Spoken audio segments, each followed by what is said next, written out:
Usabwa amafaranga angahe kugira ngo ubikeho kategori ya C cyangwa se kugira ngo utware ino modokari mureba hano? Usabwa amafaranga angahe? Guys, munkurikirane tugiye kureba amafaranga usabwa kugira ngo wibikeho kategori ya C. Icyambere nk'ibisanzwe kategori ya C ugomba kwitunga mu gihe ufite kategori ya B. Kuko B ni urwego rw'ibinyabiziga wemerewe gutwara ikinyabiziga gitwara imizigo itarenga toni 5 cyangwa se utwara abantu bari munsi y'8 umuyobozi atabariwemo. Iyo ni B ubusanzwe utunze. Noneho mugira ngo rero utware kategori ya C usabwa ko warabanje gutunga kategori ya B birumvikana. Ikindi kategori ya C iroroha cyane cyane kuko yigwa iminsi 7 ibibaye. Kategori ya C rero kugira ngo uyibike usabwa amafaranga angahe mu rusange? C rero usabwa kuba warakoze cyane kuko usabwa nibura amafaranga kwiyandikisha ni 10,000 kuko ni uruhushya rwisumbuye nk'ibisanzwe kuko ubusanzwe ufite urundi.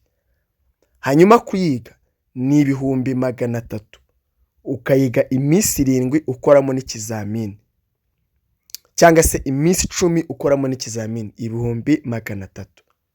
Hano utabibaza se aya mafaranga kari menshi?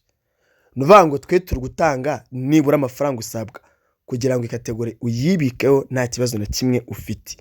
Ikindi aya mafaranga usabwa 300,000 hazongerwaho ibindi 10,000 byo kongeresha uruhushya byo kongeresha rundi ruhushya uzaba waratsindiye 10,000. Nuvuga ngo guhabwa uruhushya rwisumbuye utanga ibindi 10,000 byonyine gusa. Ubwo bisobanuye ngo ni amafaranga 10,000 byo kwiyandikisha gukora kategori ya C n'300,000 byo kwiga imodokari ndetse n'10,000 byo kwandikisha permis yawe ya C ukayongera ku yindi wari ufite. Nayo mafaranga usabwa ubwo urumva usabwa 320 byibura kugira ngo wegukane kategori yawe ya C. Ikindi ugomba kumenya kuri kategori ya C. Kategori ya C iri gutunga abantu mwino miss.